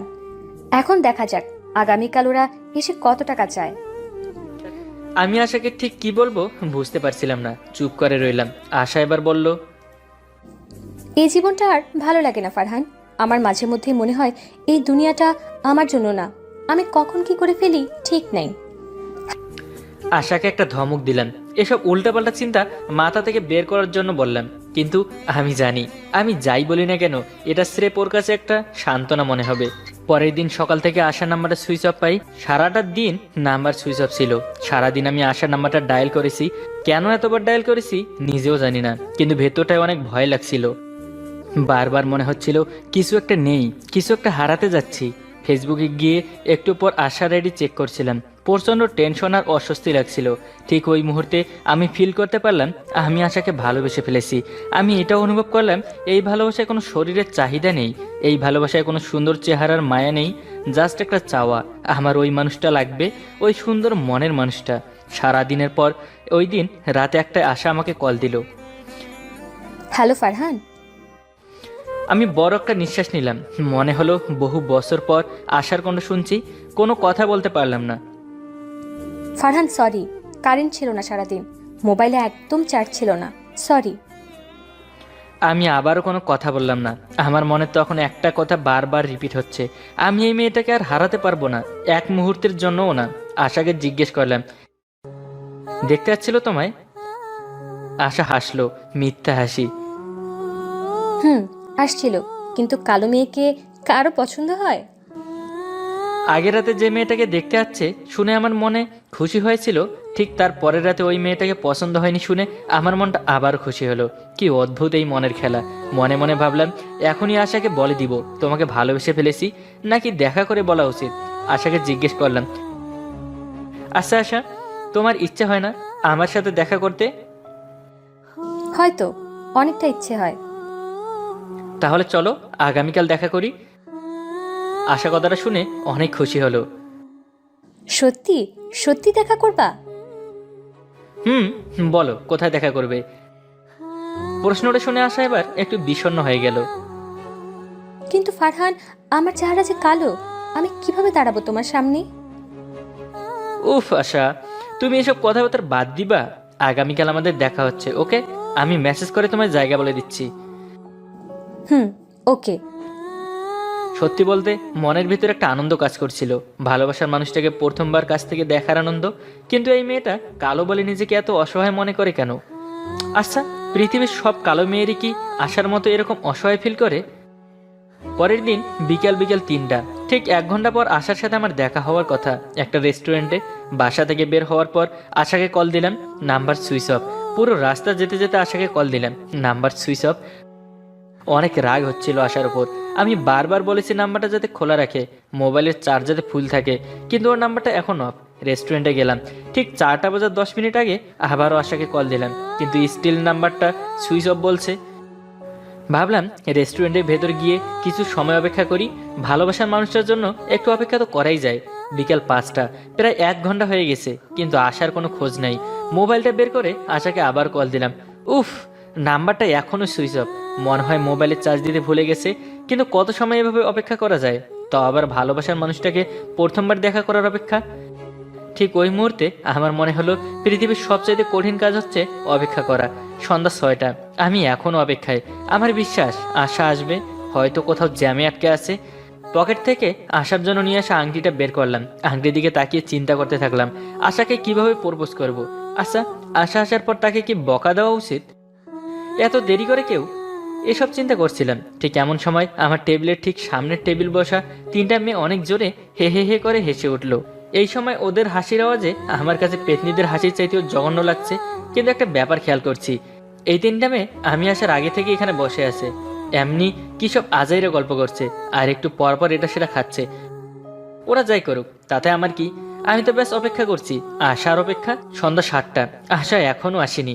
আমার মনের ভেতর ভয় কাজ করা শুরু করলো। এখন পর্যন্ত আশা না আসার 2টা কারণ হতে পারে। 1, আশা কোনো বিপদ হয়েছে। 2, আশা আমার সাথে বেইমানি করেছে। আমি মনে মনে দোয়া করলাম যাতে দ্বিতীয়টাই হয়, অন্তত আশার যেন কোনো ক্ষতি না হয়। রাত 8টা, মন খারাপ করে টেবিলের উপর মাথা দিয়ে বসে আছি। খুব বেশি কান্না পাচ্ছে, কিন্তু পাবলিক প্লেসে কান্না করাটা একদম ঠিক হবে না। সামনে টেবিলে ওই মেয়েগুলোকে দেখলাম, এখনও বসে আছে। অবশ্য তারা আমার দিকে তেমন একটা খেয়াল করছে না। আচ্ছা, আমার কি এখন চলে যাওয়া উচিত? হয়তো চলে যাওয়াটাই উচিত হবে। ঠিক করলাম, আরও 30 মিনিট অপেক্ষা করব, তারপর চলে যাব। শেষবারের মতো আশার নাম্বারটায় কল দিলাম, আবারও বলল সংযোগ দেওয়া সম্ভব হচ্ছে না। আমার চোখটা না চাইতেও ভিজে যাচ্ছে। পকেট থেকে টিস্যু বের করে চোখটা মুছতেছি, এমন সময় দেখলাম ওই মেয়েগুলো আমার সামনে এসে দাঁড়ালো। নীল শাড়ি পরা একটা মেয়ে বলল, একটু বসতে পারি? যদিও ইচ্ছা ছিল না হ্যাঁ বলার, তারপরে ভদ্রতা স্বরূপ হ্যাঁ বললাম। 3টা মেয়ে আমার অন্য পাশে বসলো। এবার আমি তাদের দিকে একটু ভালোভাবে খেয়াল করলাম। 2টা মেয়ের পরনে ছিল ড্রেস, একজনে কালো ড্রেস, অন্যজনে সাদা। যে বসার পারমিশন চাইলো তার পরনে ছিল নীল শাড়ি। সাদা ড্রেস পরা মেয়েটার রং একটু কালো, কিন্তু চেহারা অনেকটা মায়া আছে। কালো ড্রেস পরা মেয়েটার চেহারা অনেক সুন্দর, ঠিক পূর্ণিমার মতো বলা চলে। আর নীল শাড়ি পরা মেয়েটার চেহারাও যথেষ্ট সুন্দর। যাই হোক, ওদের চেহারা দেখে আমার কী লাভ? ওরা যেমনই হোক, তাতে আমার কি? কী জন্য এখানে বসেছে বা কি বলতে চাই, সেটাই হচ্ছে আসল কথা। নীল শাড়ি পরা মেয়েটাই প্রথমে বলা শুরু করলো, হাই, আমি মায়া। কোনো উত্তর দিলাম না আমি। সত্যি বলতে এই সময় কথা বলার মতো মন বা ইচ্ছা কোনোটাই আমার নেই। মাথা থেকে আমার সাথে ঘটে যাওয়া ঘটনাগুলো সরাতে পারছি না। আশা আমার সাথে কিভাবে এমনটা করতে পারলো? মেয়েটা আবারও প্রশ্ন করলো, আচ্ছা, আপনার কি মন খারাপ? আপনি কি কান্না করছিলেন? আপনার চোখগুলো এমন টলমল কেন করছে? এই মুহূর্তে মেয়েটার প্রশ্নগুলো আমার কাছে বিষের মতো লাগছে। আমি আবারও কোনো উত্তর দিলাম না। আপনি চাইলে কিন্তু আমাদের সাথে শেয়ার করতে পারেন, জানেন তো, শেয়ার করলে নিজেকে হালকা লাগে। মেয়েটার এই কথাটা আমার ভীষণ ভালো লাগলো। ভাবলাম আসলেই এই 6 মাসের গল্পটা কাউকে বলা দরকার, আজকের কাহিনীটা কাউকে শোনানো দরকার, তাহলে হয়তো মনে একটু শান্তি পাবো। কিন্তু ওই ড্রেস পরা 2টা মেয়ে এখনও কোনো কথা বলছে না কেন? বুঝতে পারলাম না। যা বলার মায়া নামের মেয়েটাই একলাই বলছে, অবশ্য কে কথা বললো কে বলছে না এগুলো আমার দেখার বিষয় না। আমি জাস্ট নিজের কথাগুলো কাউকে বললে আমার কষ্টের ভারটা একটু কমাতে চাচ্ছিলাম। আমি আশার গল্পটা ওদেরকে বলা শুরু করলাম। সব কিছু খুলে বলার পর তিনটা মেয়ে একসাথে হেসে উঠলো। এবার কাছ থেকে ওদের হাসিটা আর পেতনিদের মতো লাগছে না, দেখতে ভালোই লাগছে। তিনজনের হাসি সুন্দর, কিন্তু আমার কষ্টের কথা শুনে ওরা হাসছে কেন? কারো কষ্টের কথা শুনে কেউ মজা পায়? মায়া নামের মেয়েটা হাসতে হাসতে আমাকে বলল, তার মানে আপনি বলতে চাচ্ছেন এই যুগেও এমন ছেলে আছে? এই যুগেও এরকম ভালোবাসা সম্ভব? আপনি এতটাই ভালো যে আশার চেহারা যেমনই হোক আপনি তাকে ভালোবেসে যাবেন? হ্যালো স্যার, এটা কোনো মুভি না, ঠিক আছে? আমি মেয়েটার প্রশ্নের কোনো উত্তর দিলাম না। বুঝতে পারলাম মেয়েটা কখনো কাউকে সত্যিকারভাবে ভালোবাসেনি, আর যারা ভালোবাসেনি তাদেরকে ভালোবাসার ফিলিংসটা কখনোই বোঝানো সম্ভব না। আচ্ছা ধরুন আমি আপনার আশা, আপনি কি বিশ্বাস করবেন? কথাটা শুনে বড় বড় চোখ করে মেয়েটার দিকে তাকালাম। কয়েকটা মুহূর্তের জন্য মনের ভিতর সুখ অনুভূতি হচ্ছিল, আশাকে পাওয়ার সুখ। কিন্তু পরক্ষণে আমার মনে হলো আশার কণ্ঠ তো এরকম না, আশার কণ্ঠ তো আরো সুন্দর। আর এই মেয়েটার তো চেহারা সুন্দর, আশা তো কালো। আচ্ছা আপনি এত অস্থির হয়েন না, না জানি কখন হার্ট অ্যাটাক করে ফেলেন কে জানে। আমার মনে হচ্ছে আপনাকে আর জ্বালানো উচিত হবে না, এখন আপনাকে সব সত্যিটা বলা উচিত। কথাটা শুনে বোকার মতো তাকিয়ে রইলাম। কোনো কথাই আমার মাথায় ঢুকছে না। মেয়েটা কি বলতে চাচ্ছে বুঝতে পারলাম না। মায়া এবার একটু সিরিয়াস হয়ে বলল, আমি এবার যা বলি তা মন দিয়ে শুনুন, ওকে? আমি মায়া, কালো ড্রেস পরা মেয়েটা হচ্ছে মো, আর সাদা ড্রেস পরা মেয়েটা হচ্ছে আশা, আপনার আশা। আশা নামটা শোনা মাত্রই বুকটা ধুক করে উঠল। ভুরু কুচকে জিজ্ঞেস করলাম, আশা? আমার আশা? আপনার আশা। আসলে আপনি সত্যি আমাদের বান্ধবীকে ভালোবাসেন কিনা এটা দেখার জন্যই আপনাকে এত বেশি কষ্ট দিলাম। এখন আশাকে দেখার পর আবার বলিয়েন না আপনার আশাকে পছন্দ হয়নি। আশা কিন্তু আগেই বলেছিল ওর রং কালো। মায়ের কোনো কথা আমার কানে যাচ্ছিল না। আমি ফ্যাল করে আশার দিকে তাকিয়েছিলাম। একটু কালো হলেও সাদা ড্রেসটায় ওকে ভালোই মানিয়েছে। চেহারায় মায়া আছে অনেক। অবশ্য চেহারার মায়া না থাকলেও আমার তো চলতো, কারণ আশার মনটা অনেক বেশি ভালো, আর আমি ওই মনটাকেই ভালোবেসেছি। আস্তে আস্তে চেয়ার থেকে উঠে আশার কাছে গিয়ে হাঁটু ভেঙে বসলাম। আশাকে বললাম, তোমার হাতটা একটু ধরতে পারি? আশা ওর হাতটা আমার দিকে বাড়িয়ে দিল। আমি হাতটা নিজের গালে শক্ত করে ধরলাম। চোখ থেকে কয়েক ফোঁটা পানি বের হলো। আর পানিটা কষ্টের পানি না, এই পানিটা সুখের পানিও না, ভালোবাসার পানি। একটু আগে যেই মানুষটাকে মনে হচ্ছিল জীবন থেকে হারিয়ে ফেলেছি, সেই মানুষটার হাত এখন আমার হাতের মুঠোয় শক্ত করে ধরে রাখা। চারপাশে কে কি ভাবছিল আমার দেখার সময় ছিল না। আমি পকেট থেকে আংটিটা বের করলাম আশাকে প্রপোজ করার জন্য। আংটিটা বের করার সাথে সাথে আশা হাসলো, অনেক জোরে হাসলো। এই হাসিটা বড্ড অপরিচিত আমার কাছে। মেয়েটা হাসতে হাসতে বলল, আরে ভাইয়া, আমি মৌ, তুমি আবারও বোকা হয়েছো। মেয়েটা যে আশা না সেটা আমি ওর কণ্ঠ শুনে নিশ্চিত হলাম। মায়ের দিকে তাকালাম, মায়ের জোরে জোরে হাঁটছে। আর মায়ের পাশেই কালো ড্রেস পরা পূর্ণিমার মতো মেয়েটা মাথা নিচু করে ফুপিয়ে ফুপিয়ে কান্না করছে। আমার বোঝার বাকি রইল না এটাই আশা। আশা মাথা নিচু করে রেখেই ওর হাতটা আমার দিকে বাড়িয়ে দিল। কান্না করতে করতে বলল, আংটিটা পরিয়ে দাও।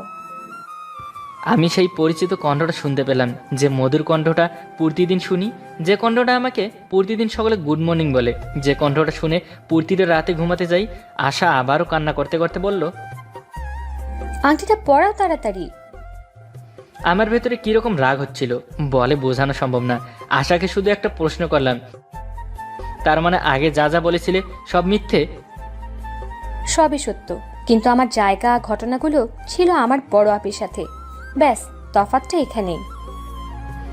আমি বসা থেকে উঠে দাঁড়ালাম। আংটিটা বক্সের ভেতর রেখে কোনো কথা না বলে বাইরের দিকে হাঁটা শুরু করলাম। মোবাইলটা সুইচ অফ করে দিলাম। আগামী 2 দিন মোবাইলটা আর অন করব না। আমি জানি আশা এখন কান্না করবে, করুক, বেশি করে কান্না করুক। আমাকে এত মিথ্যা আর এত কষ্ট দেওয়ার অপরাধে একটু কান্না তো ডিজার্ভ করেই। এটা তো মাত্র শুরু। আশা জানে না আগামীতে ওর জীবনে কি কি হতে চলেছে। আমি আশাকে সপ্তাহে 7 দিন কালো বানিয়ে রাখবো। সবাই বিয়ের দিন পাত্রীকে পার্লারে নিয়ে যায় সুন্দর দেখানোর জন্য, কিন্তু আমি আশাকে কালো বানিয়ে তারপর বিয়ে করব। কারণ আমি কালো আশাটাকে ভালোবেসেছিলাম, পূর্ণিমার মতো চেহারার কাউকে না। এই শহরে সুন্দর মানুষকে ভালোবাসার মতো মানুষদের অভাব নেই। সরি, ভুল বললাম। সুন্দর মানুষকে কাছে পাবার মানুষদের অভাব নেই। ভালোবাসা বললাম না এজন্য, যারা ভালোবাসে তারা রং খোঁজে না, যারা রং খোঁজে তারা কখনো ভালোবাসে না। তাই দিন শেষে এই শহরে তোমাকে খুব করে চাই বলা মানুষদের অভাব নেই। এই শহরে প্রেমিক প্রেমিকারও অভাব নেই, কিন্তু সত্যিকারভাবে ভালোবাসতে পারে এমন মানুষের বড্ড অভাব। দিন শেষে ভেতরটা অনুভব করতে পারা মানুষগুলোর বড্ডই অভাব। তাই ভালোবাসার মানুষকে সত্যিকার অর্থেই ভালোবাসুন, চেহারা দেখে নয়। তার মনকে ভালোবাসুন, মন থেকে ভালোবাসুন, দেখবেন জীবনটা ভালোবাসায় পরিপূর্ণ হয়ে যাবে। ধন্যবাদ সবাইকে আমাদের পাশে থাকার জন্য। এত রাতে তোমার কি মাথা খারাপ হয়েছে? মাথা খারাপ হবে কেন? মাথা ঠিকঠাকই আছে। রাত কয়টা বাজে বলো তো দেখি। তেমন কোনো রাত হয়নি, কেবল 1:30 বাজে। সকালে আসি, বাইরে বৃষ্টি পড়ছে, দেখছো তো, বের হলে ভিজে যাবো তো। ভিজতে ভিজতেই আসবে। বাসার সামনে এসে 10 মিনিট দাঁড়াবে, তারপর চলে যাবে। কেন বলো তো? তোমাকে দেখতে ইচ্ছে করছে। ভিডিও কল দেই, তাহলেই তো দেখতে পাবে। না, আমি তোমাকে সামনে থেকে দেখতে চাই। আসবে নাকি আসবে না তাই বলো। তুমি এত রাতে বাসার বাইরে বের হবে কি করে? আমি বের হব কেন? বারান্দা থেকে দেখব। আসতেই হবে? না আসলে মনে করব তুমি আমাকে ভালোবাসো না। দিশার আবদার রক্ষাতে বাসা থেকে বের হলাম। এমন একটা কথা সে বলেছে যে না গিয়ে আর উপায় নেই। ভালোবাসার প্রমাণ দিতে আমরা বাঙালি ছেলেরা সর্বদা এক ধাপে এগিয়ে থাকি। গত সপ্তাহে আমার বন্ধু হৃদয় যা কাণ্ড করেছে, বেচারা সারা গায়ে চুলকানি রোগ হয়েছে। হৃদিতা ওর প্রেমিকা। গত সপ্তাহে হৃদিতা এক নর্দমার সামনে গিয়ে হৃদয়কে বলেছিল, তুমি না আমাকে ভালোবাসো? তাহলে এখানে এক মুহূর্তে লাফ দাও। হৃদিতা বলার সাথেই হৃদয় নর্দমায় লাফ দিল। কয়েক ঢোক নর্দমার পানিও সে খেয়ে নিয়েছে। সি, কয়েকদিন পর পেটের পীড়ায় ভোগে। বর্তমানে পেট ঠিকঠাক হলেও চুলকানির ব্যায়ামও সারেনি। দিশাদের বাড়ির সামনে কোনো নর্দমা বা ডোবা নেই, এখানেই রক্ষা। বাসা থেকে বের হয়ে গলির সামনে যেতেই নাইট গার্ড আমাকে জিজ্ঞেস করলো, বাবা এত রাতে বৃষ্টিতে ভিজতে ভিজতে কোথায় যাচ্ছেন? আমি সাথে সাথেই বললাম, একটু হাসপাতালে যাব। এত রাতে হাসপাতালের ফার্মেসি ছাড়া তো আর কোনো ফার্মেসি খোলা পাওয়া যাবে না। আমি হাঁটতে শুরু করলাম। রাস্তার বাতিগুলো সম্ভবত বৃষ্টির কারণে নেভানো। অন্ধকার রাস্তা, চারদিকে শুনশান নীরবতা। হঠাৎ একটা কুকুর ঘেউ ঘেউ করে উঠল। সেই কুকুরের সাথে কয়েক সেকেন্ডের মধ্যে আরও কয়েকটা কুকুর ঘেউ ঘেউ করে উঠল এবং ক্রমাগত করতেই থাকলো। আমি এক পা সামনের দিকে বাড়ালে এরাও এক পা সামনে বাড়াচ্ছে। মহা ঝামেলায় পড়া গেল। কি করব না করব দিশা না পেয়ে দৌড়াতে শুরু করলাম। আমার পিছু পিছু কুকুরগুলোও দৌড়াতে শুরু করেছে। আমি দৌড়াচ্ছি, কুকুরগুলোও দৌড়াচ্ছে। দৌড়াতে দৌড়াতে শেষ পর্যন্ত এক জায়গায় এসে কুকুরগুলো থেমে গেল। বুঝতে পারলাম কুকুরগুলোর সীমানা শেষ, এরা আর এক পাও সামনে আসবে না। আমি হাফ ছেড়ে বাঁচলাম, কিন্তু সামনের দিকে পা বাড়াতেই আবারও একটা কুকুর ঘেউ করে উঠল।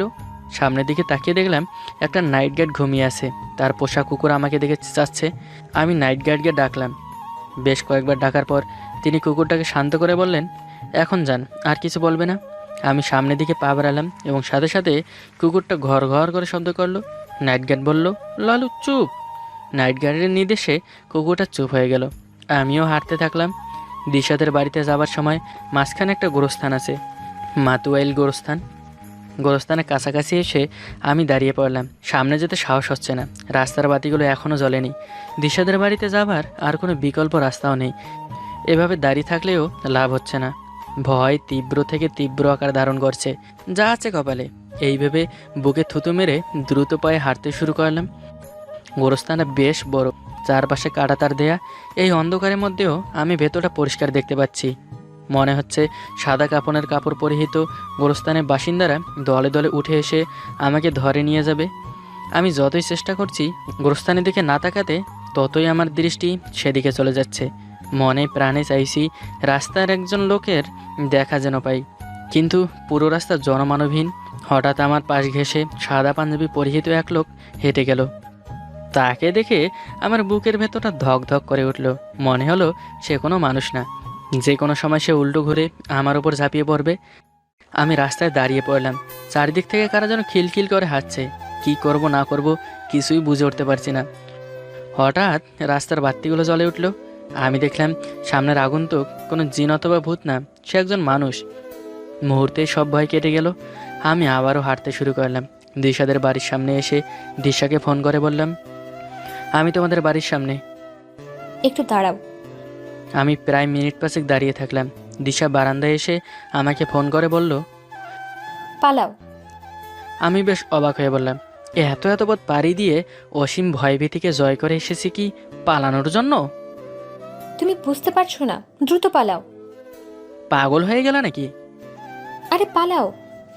হঠাৎই কাদের ওপর কারো স্পর্শ অনুভব করলাম। পেছন ফিরে তাকিয়ে যাকে দেখলাম তিনি দিশার বাবা। মুহূর্তের মধ্যে তিনি আমার কলার চেপে ধরলেন এবং আমাকে টেনে হিঁচড়ে গেটের ভেতর নিয়ে গিয়ে রশি দিয়ে বেঁধে ফেললেন। আমি জিজ্ঞেস করলাম, আমাকে এভাবে বাঁধছেন কেন? আমি কি করেছি? দিশার বাবা ভীষণ রেগে বললেন, কি করেছিস? গতকাল রাতে 2টা ফ্লাইট থেকে মোবাইল চুরি করছিস, আবারও চুরি করতে আসছিস? এত বড় সাহস! দাঁড়া, দেখাচ্ছি মজা।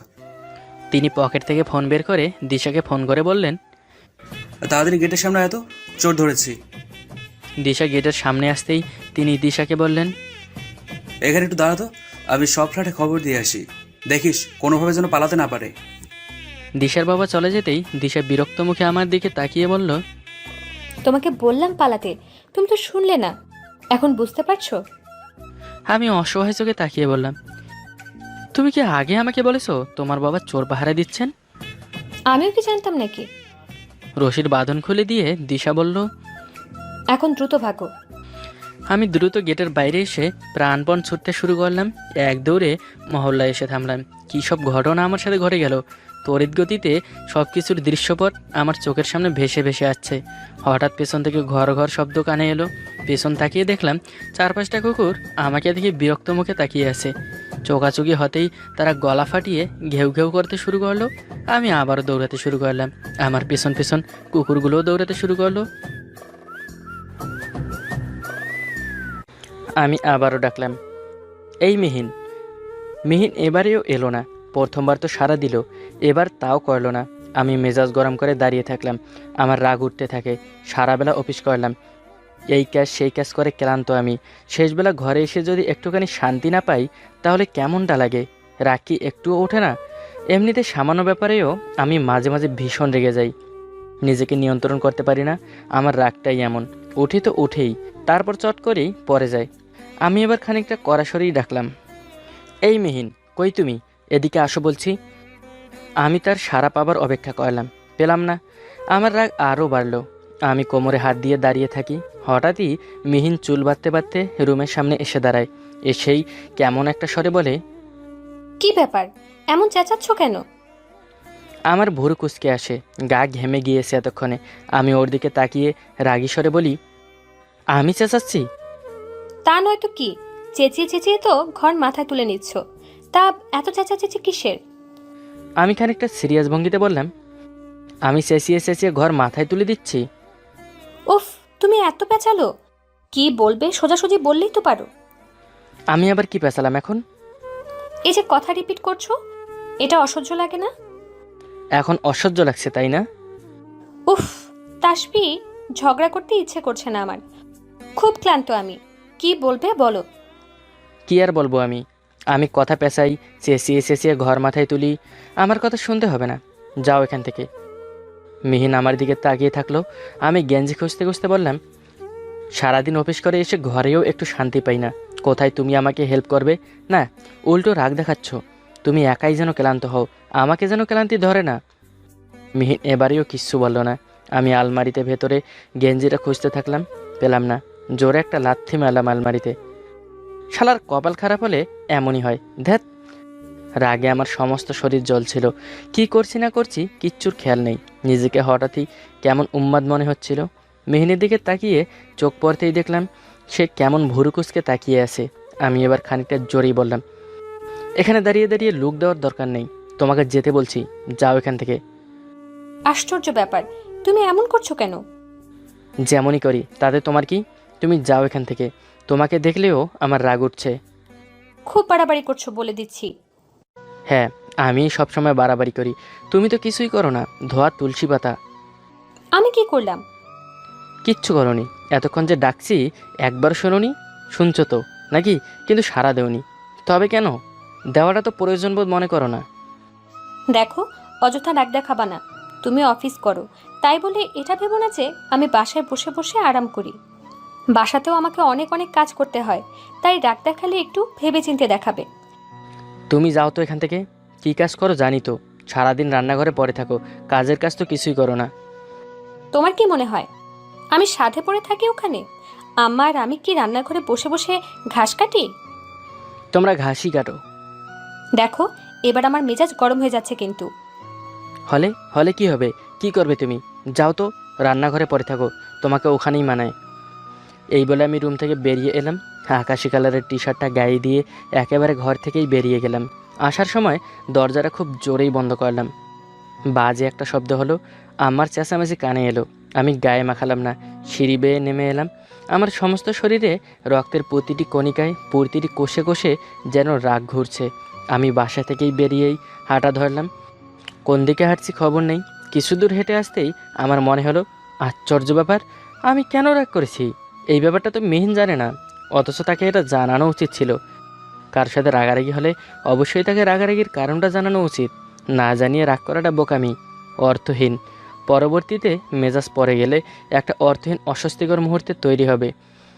আমার রাগটা ওর কাছে হাস্যকর হয়ে দাঁড়াবে। এই ব্যাপারটা ঠিক হয়নি। ওকে অবশ্যই রাগের কারণটা জানানো উচিত ছিল। বাসায় গিয়ে ওকে রাগের কারণটা বলে আসবো নাকি? যাব না, গেলে সেটা আরও হাস্যকর হবে। আমি মোড়ের দোকানের সামনে গিয়ে বসলাম। রাগ এখন আমার নিজের ওপরই হতে লাগলো। আমি চুপচাপ বসে থাকলাম ওখানে।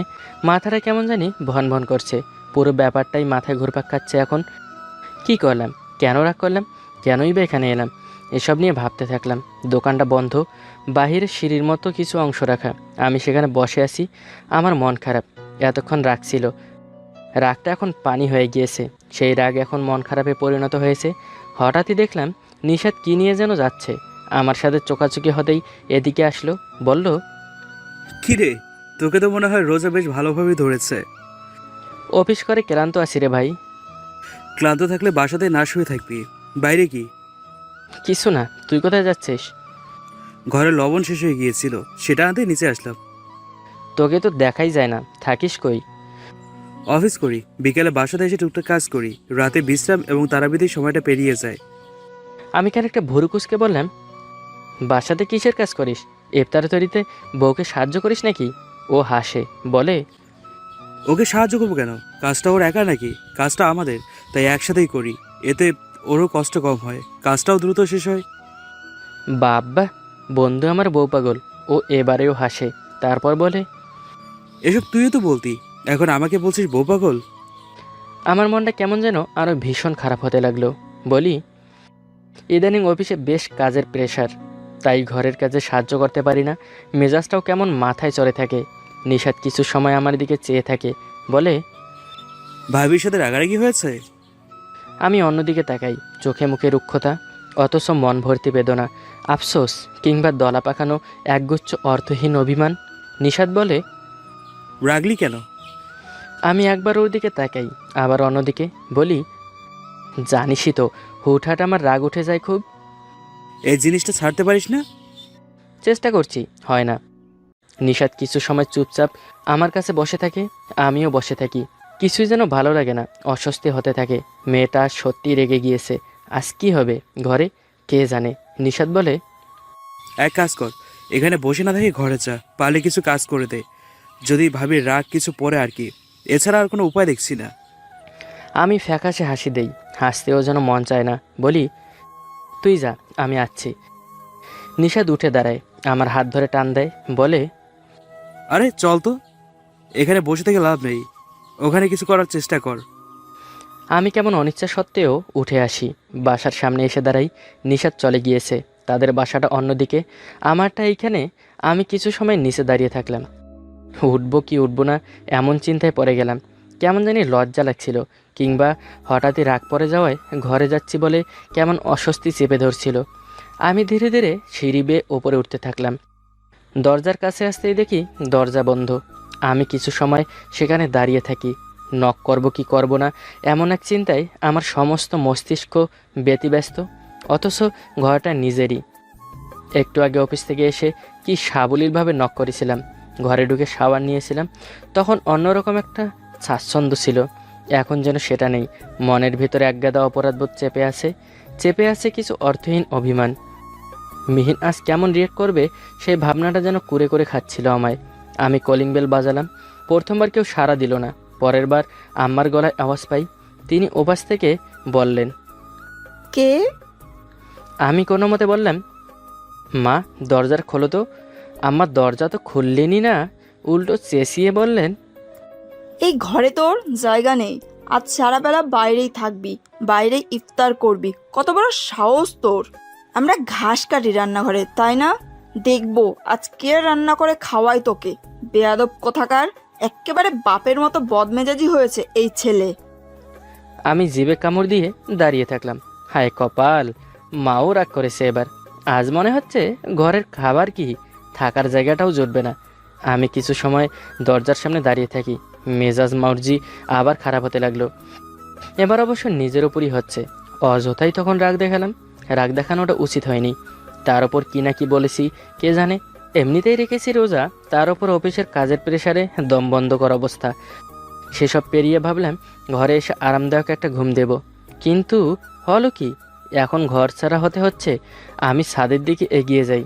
ইফতারের এখনও 1 ঘন্টার মতো সময় বাকি। শরীরটা যেন আর পারছিলাম না ওপরের দিকে টেনে তুলতে। খুবই ক্লান্ত লাগছিল। মনে হচ্ছিল ছাদেও উঠতে পারবো কি পারবো না। কেমন অসার অসার লাগছিল। তবুও কোনোরকম ছাদে উঠে এলাম। উঠতেই দেখলাম সোমা নামের মেয়েটা দাঁড়িয়ে আছে। সোমা বাড়িওয়ালের বড় কন্যা। এই হলো আরেক মুসিবত। এই মেয়ে এত কথা বলে যা বলার মতো না।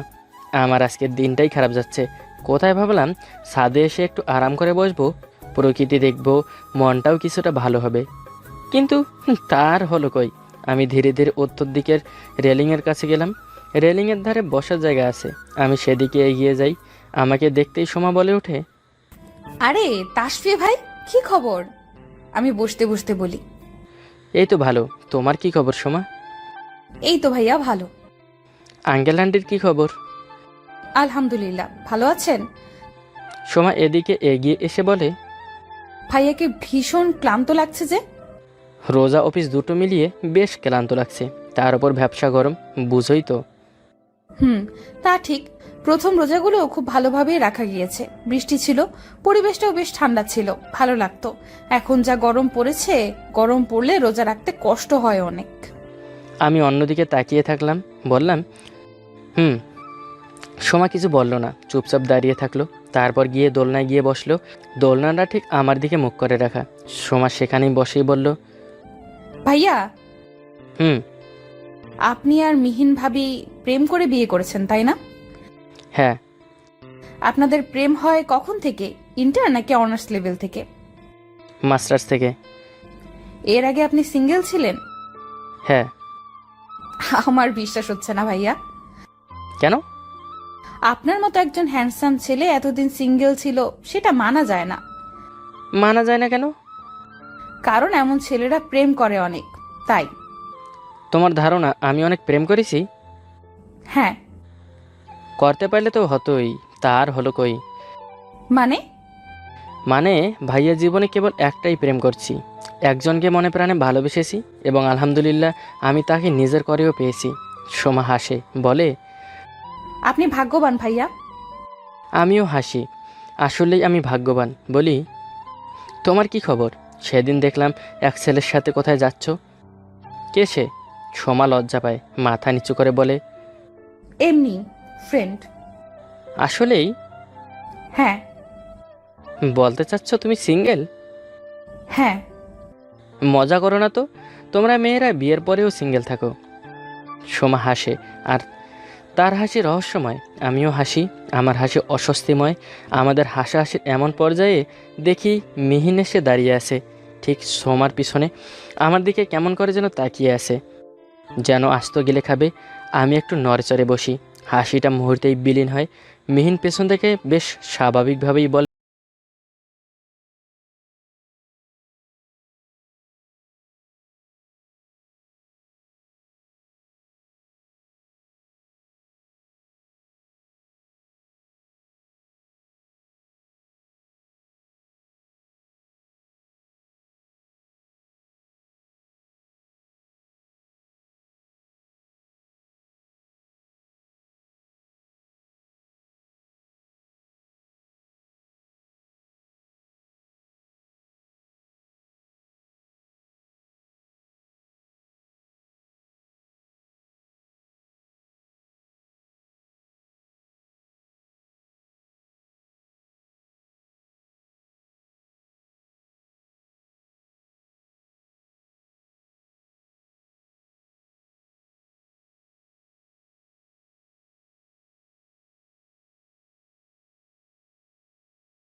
ছাড়ো তো।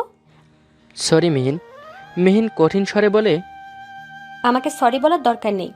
তুমি তোমার সোমাকে গিয়ে সরি বলো। আমি অবাক হই। আশ্চর্য, সোমা আসলো কোত্থেকে? বলি, কি সোমাকে? কেন? মিহিন কিছু বলে না, শোয়া থেকে উঠে যায়, বারান্দা গিয়ে দাঁড়ায়। বারান্দা ভর্তি জ্যোৎস্না। আশ্চর্য, আজ পূর্ণিমা নাকি? মিহিন বারান্দার গ্রিল ধরে দাঁড়িয়ে থাকে। আমি ওর পাশে দাঁড়াই, ভালো করে দেখি তাকে। মেয়েটার চোখ ভর্তি মায়া। চাঁদের আলো তার সমস্ত চেহারাটাকে কেমন উজ্জ্বল করে তুলেছে। তাকে কেমন অপরূপ সুন্দরী লাগছে। আমি ভালো করে দেখি তাকে। তার চোখ কেমন ফোলা, হঠাৎই কেমন চিকচিক করে উঠল। আমার বুকের ভেতর ধক করে উঠে। মিহিন কান্না করছে। বলি, কান্না করছো তুমি? মিহিন জবাব দেয় না। আমি আবারও বলি, মিহিন তুমি কান্না করছো? মিহিন কেমন ধরে আসা আসা স্বরে বলে, কাঁদে তোমার কি? তোমার কি? আমার হার্টবিট যেন বেড়ে যায়, বুকের ভেতর কেমন শিন করে ওঠে। বলি, আই এম সরি মিহিন। তোমার সরি লাগবে না আমার। প্লিজ। কোনো প্লিজ নয়। মিহিনের স্বর কঠিন শোনায়। আমি তার হাত ধরে ফেলি। বলি, প্লিজ মিহিন। মিহিন আমাকে মৃদু ধাক্কা দেয়, বারান্দার দেয়ালের সাথে লেপ্টে ধরে আমায় টি শার্ট খামচে ধরে বলে, মেয়ে দেখলে মাথা ঠিক থাকে না, তাই না? মেয়েটার চেহারা কঠিন হয়ে আসে মুহূর্তে, যেন কথাটা এখনই মনে পড়েছে। চোখ মুখে অপ্রতিরোধ্য রাগ, চেহারা কেমন লালচে হয়ে আছে। আমি বলি, এই কথা বলছো না কেন? কেন বলছি জানিস না? সোমার সাথে এত গল্প কিসের, এত হাসাহাসি কিসের? আমি তাকে কিছু বলি না, কেবল দেখে যাই, মনে মনে হাসি। অদ্ভুত এক আনন্দ হয় আমার। সে কেমন মায়াময় একটা স্বরে বলে ওঠে, আমি তোকে খুন করে ফেলবো কুত্তা। মেয়েদের কণ্ঠে গালিও কি অসাধারণ লাগে। বলি, এমন এক জ্যোৎস্না রাতে এমন সুন্দরী নারীর হাতে খুন হওয়াটাও অনেকটা ভাগ্যের। মিহিন আমার গেঞ্জিটা আরও শক্ত করে ধরে বলে, তোকে আজ মেরে ফেলবো আমি। বেয়াদব ছেলে, আমাকে খালি কষ্ট দেয়। মারো। মিহিন কাঁদো কাঁদো স্বরে বলে, রাগারাগি আমার সাথে করবি আর হাসাহাসি করবি অন্য মেয়ের সাথে, আমি তা কখনোই হতে দেব না। আচ্ছা হতে দিও না। কোথায় আমার রাগ ভাঙাবি? তা না করে অন্য মেয়ের সাথে টাঙ্কি মারতেছিস। মিহিন আমাকে ছেড়ে দেয়, কিছুটা দূরে সরে যায়, আমার দিকে তাকিয়ে থাকে কেবল। আমি ওর দিকে তাকাই, ওর চোখে চোখ রাখি। মেয়েটার চোখে জল খেলা করছে যেন। বলি, সরি মিহিন, প্লিজ আর রাগ করে থেকো না। মিহিন বারান্দার গ্রিলের সাথে হেলান দিয়ে দাঁড়ায়, আমার দিকে তাকিয়ে থাকে এক দৃষ্টিতে। আমিও তাকে দেখে যাই। সে বলে, রান্নাঘরে ঘাস কাটি আমরা, তাই না? আমি মাথা নিচু করে নেই। সে আবার বলে, আমাকে রান্নাঘরেই মানায়, তাই তো? আমি কিছু বলি না। মিহিনের স্বর ভেজা, সে কান্না করে দেয়, গা কাঁপিয়ে কান্না করে সে। আমি তার কাছে যাই, তাকে সামলেও নেই, চোখের জল মুছে দেই। বলি, সরি বলিসি তো? প্রিয় মানুষের মুখে এসব কথা মানায় না। তারা অল্প কিছু বললেও পাহাড় সমান মনে হয়, সেখানে তুমি আমার যা নয় তাই বলছো। Please forgive me Mihin. Mihin আমার পাশ থেকে সরে দাঁড়ায়, বলে, আমাকে একদম ছুবে না তুমি। আমি তার দিকে তাকিয়ে থাকি। সে কান্না করে কেবল, আবার তার ভেজা স্বর শোনা যায়, আমাকে দেখলে নাকি তোমার রাগ হয়, অথচ একসময় আমাকে দেখেই তোমার মন ভালো হতো, প্রশান্তিতে ভরে যেত মন। কত বলতে আমায়, আজ সেই কথাগুলো যেন ফিকে লাগে। আমি আরেকটু তার কাছে সরে যাই।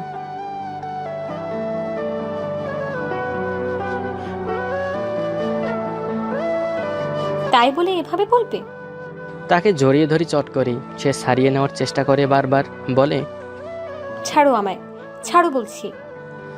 আমি তাকে ছাড়ি না, খুব শক্ত করে আঁকড়ে ধরে রাখি। সে একসময় ক্লান্ত হয়, কান্নার স্বর ভারী হয়, কাঁদতে থাকে। আমি তাকে বুকের সাথে মিশিয়ে রাখি। সে কাঁদতে কাঁদতে মাথা ফেলে আমায় বলে, আমি খুব কষ্ট পেয়েছি তাসফি, খুব কষ্ট পেয়েছি। আমি মেয়েটাকে আমার সাথে আরেকটু মিশিয়ে নিলাম, ভেজা স্বরে বললাম, আর একটা কথাও বলো না, জড়িয়ে ধরেছি না, এখন সব ঠিক হয়ে যাবে, দেখো। মিহিন আমাকে জড়িয়ে ধরে তখন, আমার মাথায় চেপে ধরে নিজের কাঁধের কাছে চুলের ওপর হাত বুলিয়ে দেয়, বলে, তুমি সব সময় আমার কাছে থাকবা, আমার সাথে যত ঝগড়াই হোক আমার কাছে কাছে থাকবা। ছাদে যাওয়ার দরকার নেই, কোনো মেয়ের সাথে কথা বলার প্রয়োজন নেই, জানো না আমার সহ্য হয় না এসব। সরি। সরি বললে হবে না, তাহলে কি করতে হবে? প্রতিজ্ঞা করতে হবে। আচ্ছা, প্রতিজ্ঞা করলাম। কি প্রতিজ্ঞা? তোমার সাথে ঝগড়া হলে তোমার কাছে কাছে থাকবো, বাহিরে কোথাও যাব না, মেয়েদের সাথেও কথা বলবো না। মেহিনের গলা দিয়ে দীর্ঘশ্বাস আসে, বলে, হুম, তুমি কথা দাও, কিন্তু রাখতে জানো না। কে বলল? আমি বলেছি। আমি ওকে ছাড়িয়ে নিতে চাই। ওকে দেখবো বলে আমাকে নড়তে দেখেই বলে, খবরদার, ছাড়বা না আমায়। আমার মন এখনো ভালো হয়নি, এভাবে জড়িয়ে ধরে রাখো। মন ভালো হলে আমি নিজেই ছাড়িয়ে নেব। তার আগ পর্যন্ত এভাবে থাকো, এটাই তোমার শাস্তি। আমি কিছু বলি না আর, জড়িয়ে ধরে রাখি ওকে। সে নিজেও আমাকে জড়িয়ে ধরে রাখে, আমার চুলে হাত বুলিয়ে দেয়। কিছু সময় পার হয় ভীষণ নীরবতায়। হঠাৎ করে সে বলে ওঠে, আচ্ছা, তখন তুমি রাগিয়েছিলে কেন? সে আমার কাঁধ থেকে মাথা তুলে দাঁড়ায়। আমি লজ্জা পাই, হাসি আসে, বলি, বাদ দাও, শুনতে হবে না। এই বলে আমি ওকে দেয়ালের সাথে লেপ্টে ধরি। সে মিশে যায় দেয়ালের সাথে, আমার চোখে চোখ রাখে, বলে, দুষ্টামি করবা না, আগে বলো কেন রেগেছিলে। তোমাকে খুব সুন্দর লাগছে মিহিন। মিহিন আমার দিকে চেয়ে থাকে কিছু সময়, চট করে চোখ সরিয়ে নিয়ে বলে, উফ, এভাবে তাকিয়ে থেকো না, আমি পাগল হয়ে যাব। বলো না, কেন রেগেছিলে? আমি দীর্ঘশ্বাস ফেলি, বলি, নেভি ব্লু কালারের গেঞ্জিটা পাচ্ছিলাম না, তাই। মিহিন কেমন করে যেন তাকায়, বলে, একটা গেঞ্জির জন্য এমন করেছিলে? আমি মাথা নিচু করেই নেই। মেয়েটা চট করেই হেসে ওঠে। হঠাৎই ভীষণ হাসতে থাকে মেয়েটা। আমি মাথা নিচু করে রাখি, কারণ আমি জানতাম সে হাসবে। সে হাসুক, আমি বরং দেখি তাকে। আমি মাথা তুলে তাকাই, তার চোখে চোখ রাখি। মিহিনের হাসিটা হঠাৎই থেমে যায়, আমার টি শার্ট ধরে টান দেয় নিজের দিকে, কেমন মিষ্টি এক স্বরে বলে, গাধা একটা। কথাটা বলেই বলে, এখন ওই কথাটা আবার বলো তো। কোন কথাটা? ওই যে একটু আগে বললে। আমি ভাবনায় পড়ে যাই, কি বলেছিলাম একটু আগে? মিহিন আবার বলে, বললে না আমায় কেমন লাগছিল। আমি চট করেই হেসে দেই। মিহিনের মুখে কিঞ্চিত চাঁদের আলো পড়ছিল, সেই আলো তার কাজল চোখে মিশে যায় গোলাপি রঙের ঠোঁট দুটোয়। বলি, তোমাকে ভীষণ সুন্দর লাগছে মিহিন। মিহিন আমার দিকে তাকিয়ে থাকে কেমন করে, চেহারা ভর্তি তৃপ্তি তার, কেমন আনন্দে জল জল করছে। চট করেই সে নিজের মুখটা আমার দিকে এগিয়ে আনে, আমার ঠোঁট দুটোকে নিজের করে নেয়, আঁকড়ে ধরে আমার শামুকের মতো। কি জানি, তা দেখে হয়তো হিংসে হয় চাঁদের, হিংসে হয় প্রকৃতির। তাই তো চট করেই রূপ বদলায় সে। চাঁদ ডুবে যায় অন্ধকার কালো মেঘের আড়ালে।